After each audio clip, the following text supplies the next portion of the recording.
even the expenditure didn't make sense. So we had people that worked at FTX come to us and say, we were able to get this much in Uber, we were able to do this, we were able to do that. There was $15,000 a day for us to utilize, as in their work group in FTX, to buy food. They bought us homes, they bought us this, because a lot of people came to us at the end when they realized that we were actually trying to take these guys down. And the information they gave us has so far been absolutely perfect. So, yeah, I mean, when we took all the information we got from a lot of the people that came to us, we came to the determination that there was about $500 million in property. But we've never been able to prove $500 million. So when Ben went over to the Bahamas and spoke to him in the Bahamas, I know that they confirmed that they've got the paperwork for over $300 million. But that's just the direct names that they look for. Now, we also know that, you know, there was money given to a lot more people that wasn't listed. So it's just the data, again, from just dataling. I mean, we assume that everybody else had a cut. You don't give someone a cut, and you don't give, you know, some people no and some people yes. So based on that is where we came to the determination that it's very highly possible that the expenditure for the company or the expenditure on homes was actually about $500 million. Okay. And a lot more money was just given to employees as part of kind of a money laundering scheme? Yeah, one of the employees basically told us and showed us that their approval process was a message. They got whatever they wanted. They spent more money than he's ever seen anyone in the world spend money. So it just, all of it didn't add up. I mean, you don't spend that kind of money. You don't employ you otherwise. You don't buy employee homes. You don't give an employee a $500 million plus loan. You know, it just, all of it just never added up. That's all I'm trying to tell you.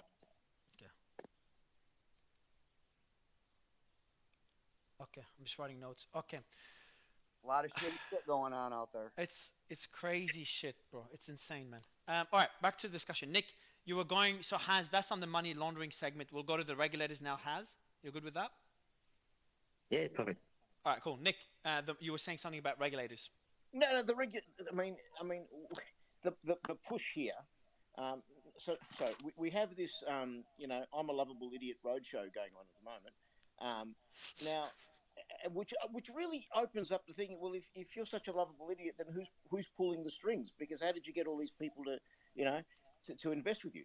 So, you know, it opens up the who's behind it and where's this all going. And you've got Kevin O'Leary now screaming for regulation, wanting the rest of us to you know, this industry needs regulation. It's totally bizarre. I mean, the crime that's involved here is straight out fraud and theft that's been around for thousands of years. I mean, thou shalt not steal is pretty an old concept, you know. But you know, and so you know, like Gary Gensler today, this on Yahoo Finance is saying, oh, you know, and this whole industry needs to be, you know, regulated and brought into line so that they can do the information disclosure for it to work. So okay, well, that's actually a lie. Satoshi, we don't know anything about, and yet the system works perfectly fine. What you want Satoshi to put in financials and his financial history and how he's been I mean, do we need to know this? The regulatory, it's got nothing to what I'm saying. It's used as a pretext for this regulation that makes absolutely no sense. And back to you mentioned something about who's pulling the strings, who's behind it. And I know there's Dan and Sam and Caroline, Sam Trabucco, co-founder, Dan Friedberg, the counsel, who's a lot more involved based on a few sources than many of us initially assumed. Then you've got Caroline. Some people think she was innocent, had nothing to do with anything, but evidence points otherwise. Who was pulling the strings? Was Sam just an idiot, as you said, lovable idiot, or was he pulling the strings with others, or was it just him? Well, okay, let's answer this in a nice way. Well, in a suggestive way. In 2013, Jeffrey Epstein was caught trying to finance the coup in Ukraine. All of a sudden, he was dropped from prosecution. And I'm suggesting that there may be some similarities between this roadshow that Sam is hoping and what happened there. And let's just leave it at that. Understood. Okay. So and then in terms of Sam and Dan Friedberg and Caroline, any comments on those players and what role they had to play? I can answer a little bit at least just from intel that we got. Now, again, this is speculative, and there's no way for us to prove it except, you know, but let's just be clear. We were told that Caroline and Sam are very close. Everything they do together. They speak together. There's nothing they hide from each other. They both knew everything going on, and Dan basically knew everything about everything because he was the executor. Now, who did Dan report to? I mean, we've been told, and again, with no proof, we've been told that Dan reports to Sam's parents, and we've been told that also Kevin O'Leary is actually above Sam. He's not actually a part of Sam's network. He's actually now sitting down working with Sam's family, and he knows everything that's going on as well. But again, please, very crucial, I'm just passing on information we got given. But we have not proven it. It's not, I've got no proof to suggest, and I'm not saying that we're saying it's exactly them, but that's what all the information led us to believe, and that's what we got told. Okay, so what you were told, and that's not we cannot prove this, you were told that Dan Friedberg reports to SBF's parents because he was their lawyer, and Kevin O'Leary works closely with the parents as well. And who reports to Dan? Is it Sam and Caroline? Correct. Sam, Caroline. Sam then does direct communication with Justin. Sam and Singh and Gary, they work very close together. Gary, hold on, Gary Gensler, you're talking about SEC? No. What's his name? Oh. The techie, sorry, I'm just exhausted today. Wang. Yeah. So Gary, Wang, SBF, and Caroline report directly to Dan? Yeah, no, they report. So from what we've been told, Gary, Singh, report and work with Sam. Sam and Caroline work very close together, and Justin is communicating directly with Sam. Okay. Gary Wang reports to Sam. Justin's son and Sam talk directly. And Nishad Singh. Who? The techie, the Nishad, the one that got over $500 million in a loan from Alameda. Bro, I'm not keeping up. I've been covering this day after day for hours and hours, and I can't keep up. So Nishad Singh. Oh, there it is. Yep. So Mario, speaking of this stuff too, listen, I used to run a, several $100 million hedge fund, and we had real-time reporting. We knew where our positions were 100% of the time. We knew standard deviation. We knew all sorts of correlations. There's no way you're running a major hedge fund market maker in a $32 billion enterprise and don't have these reports. And so speaking of reporting, that those are important things. And then what I think and what it sounds like they were doing their own internal stuff, and they were probably giving reports through Dan up to his parents and Kevin. And why would they be so close with Kevin? Because Kevin was probably raising all the money for them because he had a big position in it. He's a paid spokesman, so that makes sense. So he might not have known, all of what was going on, even if he was above them. But the reporting piece that Sam keeps trying to claim that he didn't know anything about, I mean, that's just nonsense. And what I think happened is that they probably, and if you go back and look at Sam's trading history, he was an arbitrager. And then all of a sudden, when this thing went down, and if you're an arbitrager and you understand trading, at the bottom of markets, or when you think markets are bottoming, you want to be directional. You want to be long. You don't want to be arbitrage. And I think probably before, and I think maybe Hussein said this or somebody else said it somewhere, that I think March, April 2020, things went haywire. And that would make sense because, Bitcoin and crypto had held up, when the pandemic started, and, the rest of the markets, the equity markets were getting killed. And what I think happened is that caught Alameda off guard. They were probably extremely long in the crypto market. It crashed, and then everything went from there. And that might have got them started on all this mess. And so kind of what I'm saying again is they must have been directional going into this Luna crash and some of this other stuff and got away from their hedging strategy, which I think Binance and some of these other exchanges are doing a very good job of and making a lot of money. So just some color to all this. Understood. No, I appreciate it, man. In regards to Luna, we did have a whistleblower come to us. It didn't make sense, and I know I've told you this story before, and I've told a lot of reporters this story, but I said there's no way to prove it. But after what I saw today, it kind of ties up together. So, I mean, we were told from day one that Celsius, that they went after Celsius because they believed Celsius was the reason why the crash of Luna happened while they were trying to short Luna. They had positioned themselves to make a lot of money from shorting Luna. They wanted to depeg and short it to wipe out a lot of leverage from users, and that's how we believe they made a lot of money as well. And when this whistleblower came to us, we just said, well, this story, I mean, could it be true? I mean, it doesn't make any sense. But their story was that Celsius withdrew 500 million, and Sam had spoken to everybody, told him everything's fine, guys, don't do nothing. And what Sam was trying to do is actually shorten the market on UST to make a lot of money to bring their books back into, because they spent all the money. They took customers' money and spent it. So they had to rip off people to bring their balances back to normal. So what they were doing is utilizing the longs and shorts and leveraging and wiping out people's money and taking that money to realign their books. So at the time that this thing came to us, and I know a lot of people, we've told people that, this is speculative and we can't prove it and we don't know if it's true and we don't want to touch this. But yeah, I mean, ages ago, as soon as this happened, this is what they told us happened. And today, when I started reading a lot of the stuff that came out today, I started to question, wow, I mean, could it be possible? Yeah, we did a whole segment based on FTX's involvement in the Luna crash, and I'll probably ask you about this a bit later. So we talked about other players so far, and anything you want to add on to this segment? So you gave us a general overview of who reports to who. Anything else to add? Anything you found out recently? Because Sam is being very careful not to name anyone else in every interview and not to blame anyone else.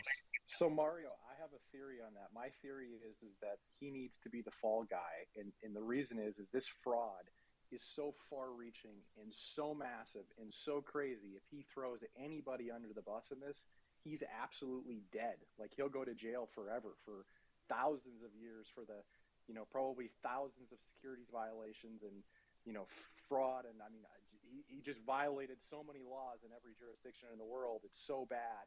The only way to keep a lid on this is for him to make himself the fall guy, tell everyone else to shut up, and hope that he gets a lifetime ban from like the U.S. from handling client money, from financial markets, and then he gets like some failure to supervise and get some sort of criminal negligence, which is probably the best he can hope for. And it seems like that's what his defense is. Nothing else makes sense. Isn't FTX US though still liquid? Meaning, that's what he says. Yeah. Hussein and go ahead. Until we know that fact, he may not face any criminal charges in the U.S. Look, I don't know who the previous speaker was. We agree with you. We think this whole thing is a ploy. He will take the fall. Yeah, sorry, my first. Yeah, we do believe the same. We think him and Caroline are not working against each other. We believe that they're working together. They just want to move and shift attention from all the crimes that happen. They want to simplify this crime as being, he's an idiot, he made a mistake, he's going to cop it, he'll admit to some small aspect of the crime, he'll get locked up for a small period of time, and again, look at the lawyers he decided to use. But we do believe that, yes, that this whole thing with him and Caroline, we don't believe it for a second. So this whole thing that they're attacking each other and Caroline's going to, we think this is completely intentional because they don't want the world to look at how big this operation actually was.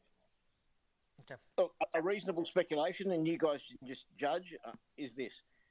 If what I reckon is going to happen is they will argue that the money that came through the investors paid Alameda and then Alameda FTX credited to Alameda as sub-accounts, and his real client is Alameda as a matter of law. As one way to soften it, they'll argue that when the servers get put back on and it's just one centralized exchange, you'll find that most of the US investors will be made good at the expense of the international ones, which means the charges in the US will be softer. If you look at the difference, the new lawyers is appointed, which are Ghislaine Maxwell's lawyers. And if you compare, she is sitting in a country club jail with a hot tub and tennis courts, whereas Jeffrey Epstein was hung by a pole that was shorter than him. You can see that there are that if he plays the game right, he might do okay. And you also mentioned something else in our call about the that's a really interesting one. So I've got 3 questions about. One of them is about the app. So they said that the app has been hacked and recommended everyone uninstall the app. And in our call, you mentioned another reason they could have done that. So I'd love you to elaborate on that point. Okay, I'm going to tell you what we were told just before the hack happened. I mean, this is not too far before the hack. Now, we did pass on the information about the hack to a couple of news reporters prior to it happening. But we were told that they were going to the system to wipe out their financials and their data. It's not about the money. The money is just a smokescreen. They just want people to look at the money and try to trace it. They know it can be traced on the blockchain. I mean, no idiot. I mean, anyone in the world knows once it's on a blockchain, you can trace it and you can follow it. But it was meant to be a diversion. And that was the reason why if you guys go into CoinMarketCap's EMC, do a search on FTX. FTX took, obviously suspended, took all the data off. But one thing it says in there that you like is delete your app. I mean, how many exchanges have been hacked? Have you ever seen delete your app? Do not access the websites. Hey, let me pull it up. I'll tell you exactly what it says. I've got copies of it all. Sorry, one sec. It's just easier if I pull it up. FTX. Operation Clear Slate.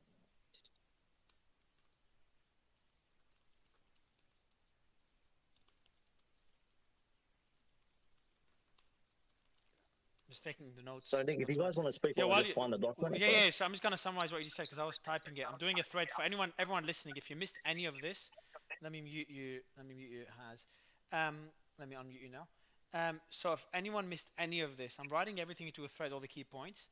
I'm just going to pin it above because there's just a lot of points being talked about. So I've just pinned it above. So essentially what Hussein has is mentioning now is that most of the US investors, no, that's second, where is it? Where the fuck is it? Did I delete it? Oh, there, yeah. Okay, so so before, when the hack happened, the hack was, you remember the hack, everyone, when we were live in this space, if you remember, we saw all the money getting siphoned out of FTX and watching it live. That was obviously, I think also to get money, but and a lot of insiders were telling us this looks like an inside play, and a few chain analysts said that this looks like an insider. Even Sam himself said that this looks like either malware installed on a laptop or an insider. But this was likely a diversion as they wipe data from their systems to avoid, obviously, any any criminal action later on. And the recommendation to remove the FTX app, if you all remember, they said, hey, remove the app, and I removed that from my phone. Remove the app because there's a malware or something along the lines as part of the hack. And everyone uninstalled the app. That was part of their strategy to keep wiping data off their systems. And that's the allegation that Haz is making. Hey, Yeah, Mario. that's what we got told. So, yeah, go ahead, Haz. what we got told. Okay. And okay. I found it. So it says FTX has been hacked. Please avoid any interactions with the website and uninstall all related apps. Refer to the community announcements. Now, I mean, how many times have you seen people get hacked? Have you ever seen any exchange say delete all our apps? And we haven't seen any reports of people getting their wallets drained or anything that went into the app. Just for the record. I'm not sure what that means, but just something to keep in mind for anyone listening. Okay. So that's one thing, and then another one is the opening up withdrawals in the Bahamas. What's your thoughts on that? Nick, I'll leave that with you, Nick. I'll just comment on the stuff I know back to front. I don't know everything. Sorry, mate. I don't know everything. Most, but not everything. Same. Okay. All right. So that one, there's nothing to comment on. What else do you have on your list? Anything else that we didn't speak about? Let me go through the list from our call. I mean, the way forward here, I want to shield my uniform code of conduct. It's in our white paper for 2 years, 2 years back, which is that we've been working and encouraging countries to adopt a uniform code of conduct, which imposes duties on founders, on developers, and KPIs for projects when they want to, stage releases on releases to avoid rug pulls. And this code can be modular. It can be opted in and out depending on the size of the project, as long as you give justification as to why you should be in and out. And the idea here is that you let market forces provide the incentive rather than compulsion. In other words, this project listed here, it complies with this and this and this code. They don't comply with that part of the code because they're too small, or they don't have the, et cetera, et cetera. So I mean, and you mentioned there was another thing you mentioned as well, guys. I'm just going through the points from our call as well, Nick. I had a call with Hans. We've gone through pretty much everything, and there's 2 points I want to talk about that you've mentioned in our call, or that Has mentioned. One of them is that the Moonstone. So for anyone listening, that was probably one of the more underrated spaces we did, in which questioned one of the executives or chairman or whatever of Moonstone Bank that was where FTX made a big investment into, and that's a whole story by itself, and the press was covering it. And Hussein, you mentioned one point that was made in one revelation that was made in that line of questioning that you found very interesting. Can you comment on that? Okay, it was the on-ramp and off-ramp, the fiat to crypto. Because so what happened is when we started looking into obviously the acquisition of this bank, and we started to speak to very close people of theirs, the one thing that came out of it is, and again, speculation, guys, that they actually own majority of the bank. It's not 10%. So they actually utilize that 10% just to get away from the regulatory reporting. Right, but what we were told is, in fact, that Dan negotiated with these guys to actually be the controlling stake, the controlling stakeholders of this bank. And what they were trying to do is shift over accounts from Silvergate. So Silvergate had their prominent accounts, and there's a big story behind this as well, and it's absolutely huge. I mean, it's why they were leveraging and they were knocking people out. Some people told us that they were washing money through their exchange, and basically, when people lost money, some people made money. Those people that made money had the position told to them, and then obviously they made the money legit and was actually put into accounts with Silvergate, and they were using Silvergate to funnel a lot of money in and out. Now, again, all speculative, guys, so please don't take this as factual. I'm just passing on when we talk about speculative. But what we were told is they were trying to do the same thing with a bank that they acquired in the, which is the Moongate Bank. And they were shifting funds over from Silvergate to Moongate, and it would be their own controlled asset or own controlled bank. So there was a big story, and when you guys Alameda owned more than 10% of Moonstone. Okay, so I'll just mute you. So I'm just going to summarize and then unmute when you want to speak, Haz, just because there's feedback. So Alameda owned more than 10% of Moonstone. And you said Dan wanted a controlling stake, correct? This is what we were told. So again, no proof to it. And we were told that the only reason why they put 10% on paper and pen is because it was the only way they could get away without the regulatory bodies being involved. So they actually had an agreement in place that they would control the bank. The bank's duty was to take the money they gave them to basically, get what they needed to get the onboard and offboard licensing or whatever requirements there is. And they were paid double the value of the actual bank. So the whole value of the bank at the time, whatever it was, $5.5 million, whatever it was. So the agreement came in that they would actually get given the full amount they wanted, plus the money to actually build what's required so that it can actually become the next Silvergate.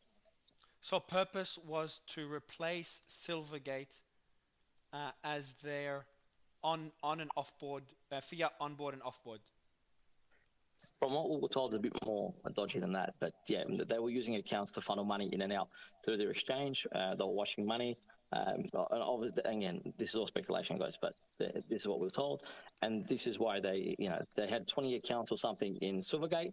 I have no idea if that's true or not. But anyway, from there on in, they started opening accounts, and straight away they increased the deposits from that bank from 10 million to 80-something $million.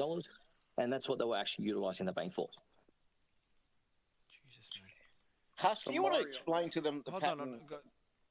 Sorry, go ahead. What I was going to say on that too, from my read of that, I think that they were also trying to create their own stable token like BUSD, to which then they could build a big bank balance, and then they could leverage that and do whatever they wanted with that. Plus, they can print their own stable token inside their exchange too, and do all sorts of stuff. Did you guys also see that FTX story about them having tokenized shares for short selling GME and AMC? Yeah, we'll get onto that. I saw your message about that, Uncle. So we'll mention it right after this. Just want to kind of finish with Moonstone. So essentially, to summarize what you said, Haz, about Moonstone, is they essentially they made an investment controlling stake. Dan tried to get a controlling stake, or got a controlling stake. What were you told, that he got a controlling stake or tried? No, we were told they actually bought it. They got the controlling, they control it, and all it is on paper and pen that the guy that actually currently owns it, I'm really bad with names, has the majority stakehold, but in fact that the controlling stakehold is actually with FTX and Dan. And the stablecoin thing, yes, we also agree. You agree that they intended to create their own stablecoin through with Moonstone? Yes, but there's another story which I won't go into today because it's just running real late. But in terms of Tether and the connection between Tether, obviously, look, there's a lot of information out there. Anyone can Google it now. I mean, I'm pretty happy at this point to say that enough information was put out there that there's enough stories right now, and all of it has been confirmed. So you can just Google it. Anyone that really wants to learn more can just Google it. They'll find it. That's insane information. And it was John, the chairman of that Farmington Bank, who is the head of Deltec. And Jean Vier was the son that we talked to on this. Javier, Yeah. All of whom were introduced through Dan Freiberg. Correct. So Dan is the mastermind of the Moonstone investment. Look, there's speculation. Yeah, there's speculation, and again, speculation. I don't want to get into trouble. That Dan has a couple of side businesses and side jobs, and one of them is how to shift money. So he's, you use Dan to shift money, you never trace, you can't trace it ever again. So in all his connections in the banks, they were all introduced. FTX, all the connections were introduced from Dan. It's only what we're told. So again, we're just passing on info that we got told. And the same thing, the setup, the Deltic Bank, Tether, it's all connected through Dan. And yes, and basically the same chair is the same chair for both. So what you're saying is that Dan has a history. You also, I think, mentioned that Dan has a history of laundering money. Is that speculative or factual? Speculative. Now, I know some reporters I've spoken to, I hope they put their stories out. I know they have a lot of facts and figures. I just don't know if they're ever going to come out with these stories. Unfortunately, a lot of them took them, supposedly we're going to put them up there, but I've never seen them out there. But for this instant, it was all people telling us things. I mean, I would not say it's proven. I would say you guys can look at the evidence and make up your own decision. And can you just touch on briefly on the, you mentioned earlier, there's a lot of information online about the connection with USDT, Tether? Okay, I'm just Googling. There is, Nick, you know that video we just saw about half an hour or an hour ago? A couple of hours ago before this. What's his name? Crypto Banto? What's his name? Ran. He's trying to come up on stage now. No, Chico Crypto did one of the better. Chico Crypto, okay. Correct. Okay. What about it? Yeah, so can you give us who's saying what? Just look at what he's saying and just go Google it, and you'll find the evidence yourself. Okay. All right, let me find it out. All right, ma'am. Anything else to add on the whole story? Anything we didn't cover? Now, really, there's only two little small parts of it, which is the funding that went to the government and the money that went to Ukraine. I mean, again, the only thing we found very funny with the Ukrainian money is that he cashed out $60 to $70 million. I mean, where the hell did this guy get the actual cash to cash it out? I mean, these are questions we kept asking. I mean, this is why the more you investigate this, the more you'll have many questions to ask. So we were told that, some people suggest it's much higher.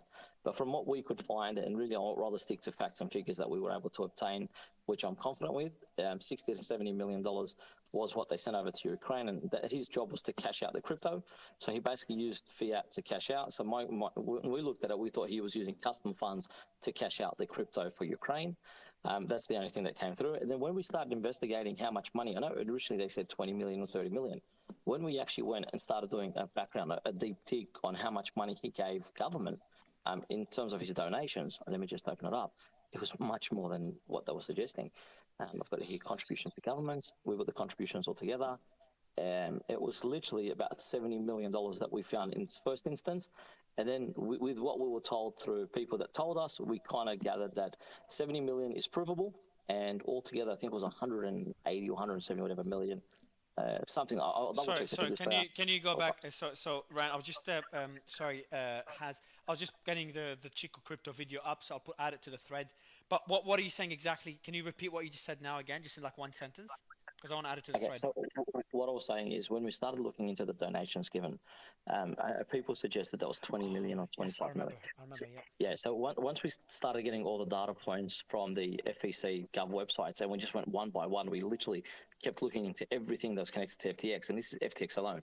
Right, we found over $70 million of total contribution. So whenever someone was saying it was 20 or 30 million at the time, we went, no, it's not. It's over 70 million. And then what we got told is, again, this is proven. What's not proven is we've been told there's another 70 or 80 million also paid off books. Now, again, unproven. I don't want to go into it. But we did factor it in.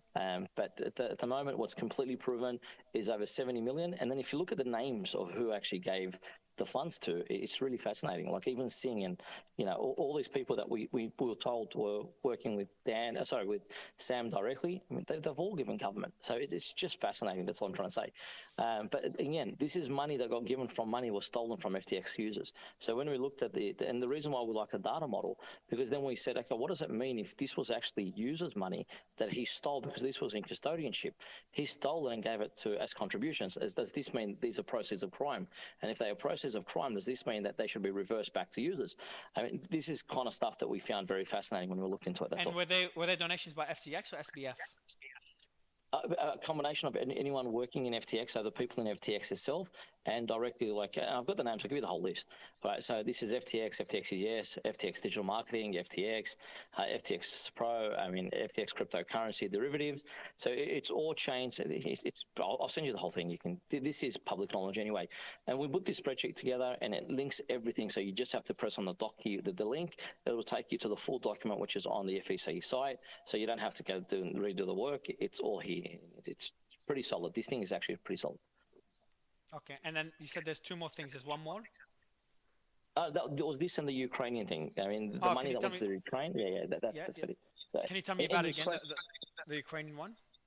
So again, because we're just looking at, this is just data. We're just looking at data and looking at what's going on. So one of the questions we said is, okay, so where did Sam get the 60 or 70 million in fiat that he had to pay out to the Ukrainian government?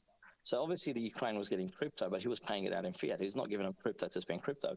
And again, this is unconfirmed. We're just going over data that people, what they told us and things we found online. So the question was, okay, so did this guy just use customers' fiat to cash out and buy crypto? And this is why we were saying, because once the crypto dropped, that will then also affect the balance sheets. But he actually cashed out a lot of money for the Ukrainian government. So that's literally all I'm trying to say. So he cashed out a lot of money. So data shows that he cashed out FTX. So let me mute you. So data shows us the last point. Data shows that FTX cashed out a lot of money for the Ukrainian government. How's he paying I think most of that is online anyway, so it's not actual data, but I think you'll find the Ukrainian thing is pretty there. It's out there everywhere. How's he paying for the Jewish lawyer if he only has $100,000 left? I'm sure he's burning through the $100,000. He's his got lawyer, more than $100,000 somewhere. There ain't no way. Exactly. Listen.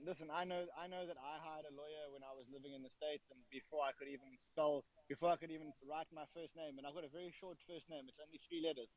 Before I could even write my first name on the application form, he wanted a $5,000 retainer. That's before I even finished writing my first name. Yeah, but he can assign title or deed to property that he owns anywhere. Yeah. So to Rand's question, you did tell me before this in our call that you're almost certain that they have a lot more money that was siphoned out, just because the amount of spendings that you saw is significantly more than what they reported. Right. The best thing I keep telling everyone, even the reporters we work with, just follow the money. You can't hide it. Follow the money. The guy's got a lot of money. Forget about $100,000. But anyone that thinks the guy's broke or has $100,000, there's $4 billion, and he claims that 2.1 billion out of that was used for FTF or Binance, and that's another big issue. If he's taken customer funds and given it to Binance, that's an issue in itself, because that's also stolen funds. But again, the guy's not short of cash. We don't believe he's short of cash at all. There's only the last point. It was a pretty good point. I should have obviously just exhausted from extensive work for the last 2 days. But there's one huge point. What we were told is the overall strategy and the regions that they were attacking, and which made sense after looked at the acquisitions. And again, sorry to change this topic, just I forgot to put this thing in there, and I think it's actually very crucial. So the reason why Kevin, Justin, and Sam have been very heavily working together, they're looking at connecting jurisdictions from Japan, US, Canada, Hong Kong, South Korea, Who's that? Australia. Who's that? Sam and who? Sam, remember the Justin earlier? And Justin Sun and Kevin O'Leary. Yeah, there's a lot of stuff to say, so it's very hard to fit it in one phone call, one call. So, but I think it's enough.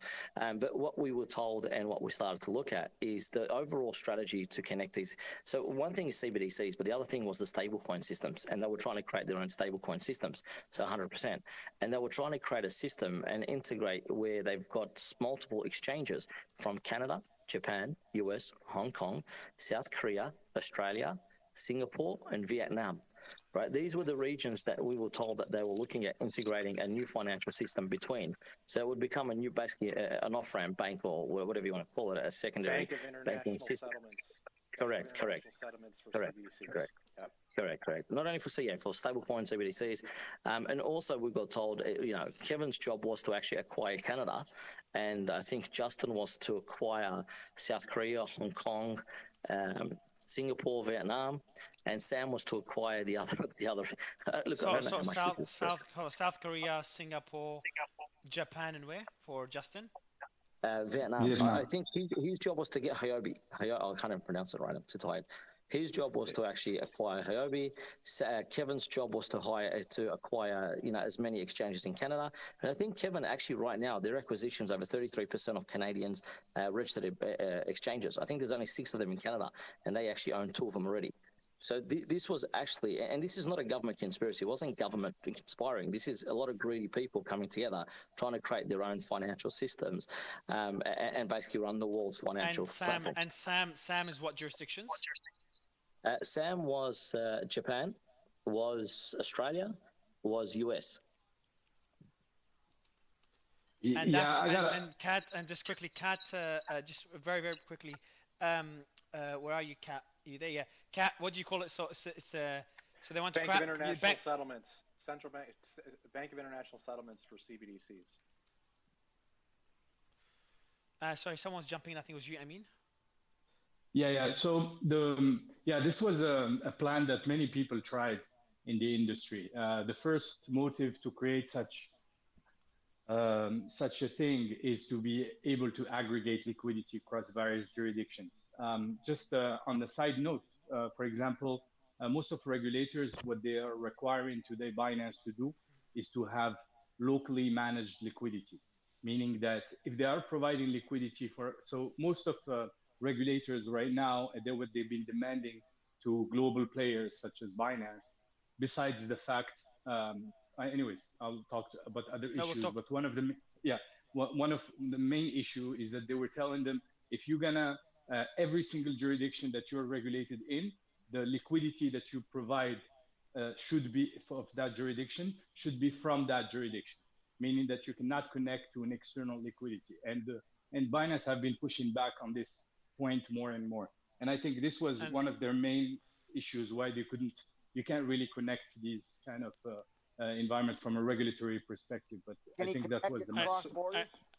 So Mario, too, this all makes sense now. I'm putting it a little more together why Kevin O'Leary is constantly talking about stablecoin regulation.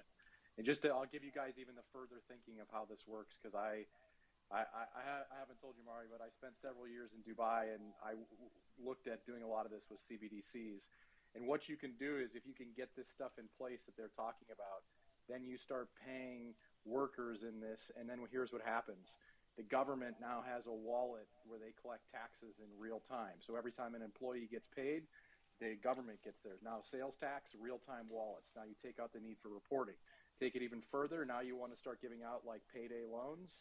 That can all go into a smart contract, all this stuff. So I'm sure Kevin O'Leary and SBF, I mean, if I figured it out a couple of years ago, I'm sure they figured it out too.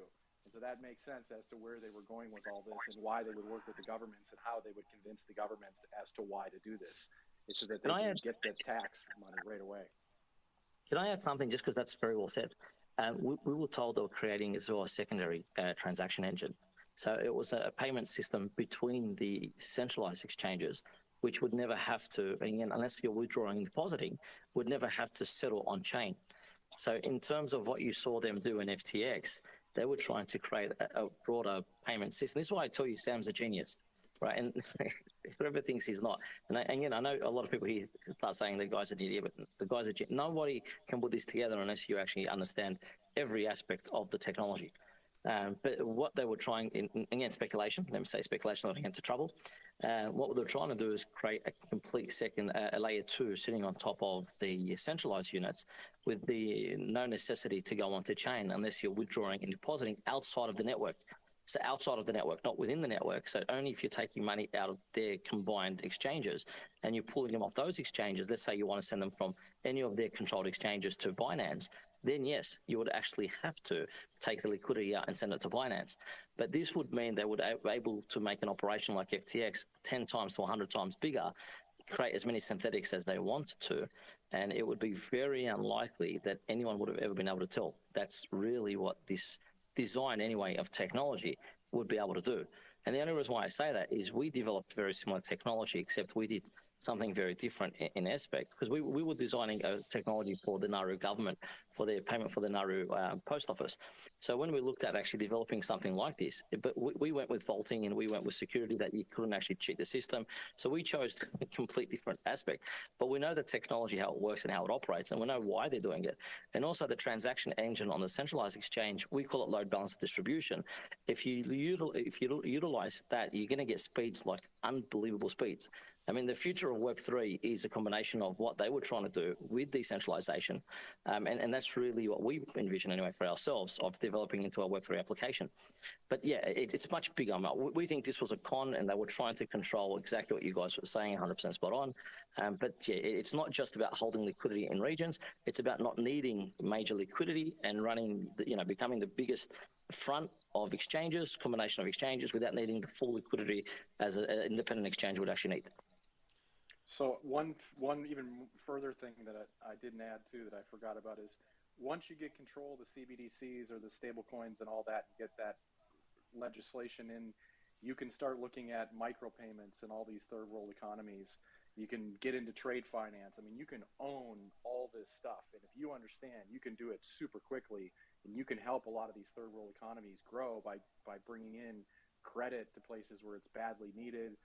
Yeah, absolutely. Small farmers, fisheries, all this stuff where you can really financial inclusion, and I mean, you can really blow it up. So 1.7 billion people unbanked. Exactly. So guys, just to get back to it, because I know it's getting late for Haz and Nick, so I want to kind of wrap it up for them so they can finally sleep. Guys, you sharing all this, I know that you guys said, I saw you in the group, said this is the last time we spill the beans. You've been doing this for months and months and months. There's more than enough information. And you've got a data room for any reporter that wants the information. I've taken the time to write a thread on this. It's kind of like the finale for the FTX saga, at least from our end, unless new shit comes out. And you've given an incredible overview, guys, and you've kind of made it clear what's speculative, what's known facts, and some of it is public information, like the political donations. Now, I have a question for you. First, if you can, Nick, maybe I'll give it to you. Was there anything else that we missed to cover that is worth mentioning for the reporters and the audience? Well, I was going to say we should talk about the way forward and decentralized, social media, decentralized. There's a good. I'll let you do that as like a way to end it, because I wanted to ask about one last point before we move on to the way forward. My question is about the. I know that Haz mentioned it, and there's a video about it. But can you just give us? I'm not sure, Ryan, if you saw the video, because you're pretty, pretty well versed with all the developments. But Chico Crypto's video about Tether's involvement. Is there anybody, whether Haz, Nick, Ryan, or anybody else that saw that video that can give us like a 1-minute overview of what it claims? Well, he's not the only one who's been talking about the fact that there was. I think it's been corrected now. Well, our information is that it's been corrected right now. So if Tether was pushed right this moment, it's fixed its hole, but it wasn't backed up until now. And the connection between Freiberg and the bank, Delphic Bank, and it's all there. So it's pretty simple, pretty self-explanatory. I've just done really quick notes for you. Just went over it.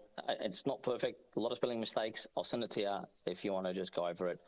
This is to Mario. So give me 1 sec. I'll send it to you. Please fix it. I'm exhausted, and I've just really quickly capped it in about 30 seconds. So I've just written it about a minute. Perfect. And I'll send it, DM it to me, and I'll add it to the thread as well. And before we go to Nick to kind of wrap it up with the way forward, Catskill, you know a lot about this stuff, and you've been talking about this stuff for a while. Anything else to add on all the points that were mentioned so far by Nick and Haz, and anything else you think they missed that you know? No, I think they got all that, but I think the big thing, the only thing that they not that they didn't try to mention this, but remember there's 2 sets of books, and I said this before. You have the on-chain metrics, and so when you send your crypto from your wallet to an exchange, That's one set of books. Now they control that. Now then you have a second set of books, which is the centralized piece that you're going to see on your app or on your computer, and that's a totally separate set of books. So I think that's an important point to make so that people understand how this is so opaque and can get so obfuscated, and how they can get away with so much is on that centralized portion. They can program that centralized software to do whatever they want. They can scrub records, they can create synthetic tokens. So there's two sets of books. So I think it's just really important that the public and all the journalists on here understand that. So that because that's the big problem, is that opaqueness and the fact that it's not matched up. And then what I've suggested is that exchanges should handle execution, and then clearing and settlement should be done by another entity. And then there should be another watchdog that can see everything that's happening on the exchange in the centralized portion, and then also on the custody side as well, and make sure that there's nothing going wrong. All right. So I got from Haz, thanks for that crypto cat skill. So I've got from Haz, please fix it up. So I add to the thread. The last piece that I want to add is the tether relationship, which is a hole that's been fixed, so nothing to be concerned about, but worth mentioning. I'll get someone to clean it up and I'll add it to the thread. Haz, Nick, you guys have done an incredible job. We're going to go through the pitches now. We've got 4 projects pitching today. For anyone listening, if you haven't witnessed a pitch, we have Shark Tank-like pitches where projects pitch and panelists give us their thoughts and maybe decide to invest on the spot if we like the project. And so that will take another 10-20 minutes after this. But Nick, I've done a thread for the thread. I've done a thread now, just getting the team to fix it up. I've posted it. For anyone listening, you can check the last tweet on my profile, I think, and you could see everything. Now, I've done similar threads before in previous shows. Anyone in the press, everything is there. So if you don't go public with any of this shit, it's you being lazy.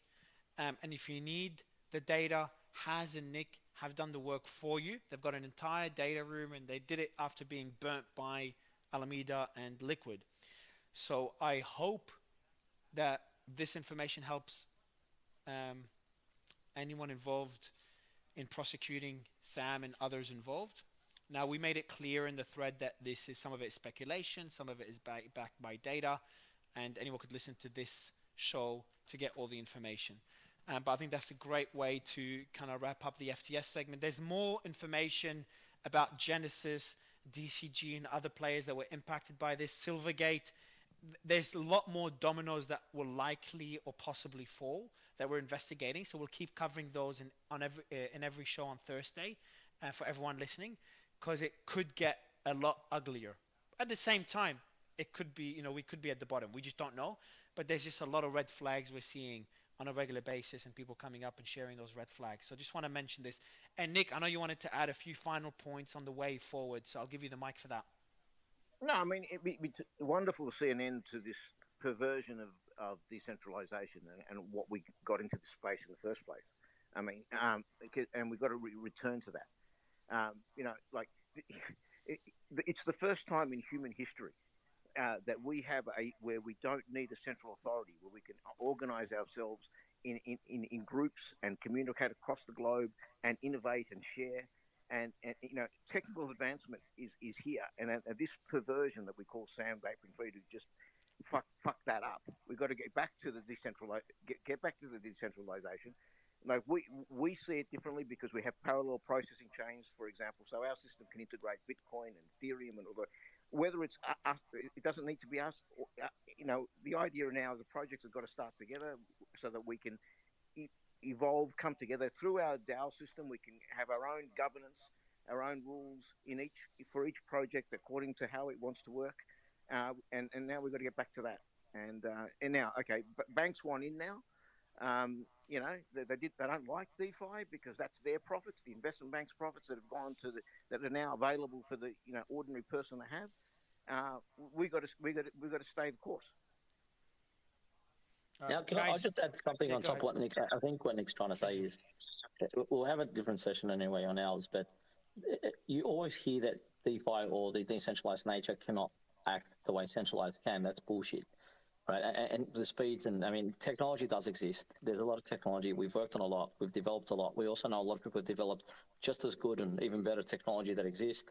What we're trying to say is the way forward is actually looking for the best tech, working, combining resources, not a single resource. But I think that's a huge discussion we can have a bit later on. And I agree with Nick. I mean, it is a discussion that's got to be had at one point. There's a lot of solutions. There's a lot of solutions how to fix the space. There's a lot of solutions on how to order. I mean, I start laughing when I see Binance or anyone else says that, proof of reserves. And, I think all of us here understand what proof of reserves are. But there is many ways to fix the space. The one thing we should take out of this is this space is the way it is now. If it stays this way, we're all screwed. So at least let's walk out of this trying to fix this. That's literally what I think Nick's trying to say. Guys, really appreciate it. Thank you so much for coming on stage. I know it's very late for you guys. If any reporter wants to reach out to Haz or Nick, hit me up and I'll make the connection. You can hit them up directly. You can see them on stage. They're going to go to sleep now. They're based in Australia. But guys, really appreciate it. I've done the whole thread and I'll add the Tether segment at the end now and then put you guys' names and link to any threads you have and the videos you mentioned. So tomorrow morning you can send me all the data that you have and I can put it within the thread as well. But really appreciate you guys. Thank you so much. I'll take you down so you can go to sleep. Thanks, Haz. Thanks, Nick. You guys killed it today and I've got all the information there. For the audience, we're going to do the pitches now. So we got two of them on stage. Nick, I think you're requesting to come up. Let me bring you back up. I've just brought you back up, Nick, if you have any final words. Okay, it's not working. Maybe it's glitching. Oh, you're back on stage. Is that you, Nick? No, that's one of the projects pitching. So we got 4 projects pitching today. We got We Sleep. We got Freedom Coin. We have Shiba Grow, I think it is. I'll let them mention it in a bit. And we have Squid Grow, not Shiba. Squid Grow, and we have Favor, the decentralized social platform, which we were talking about decentralized social earlier. So Favor is looking to come up in a bit. We'll kick it off with We Sleep. Guys, I think you've been on the show a couple of times before. Really appreciate you being here. You've got a model to incentivize sleep. Kyle, Umbrella, Ran, and we'll be here to ask questions. You'll get our honest feedback.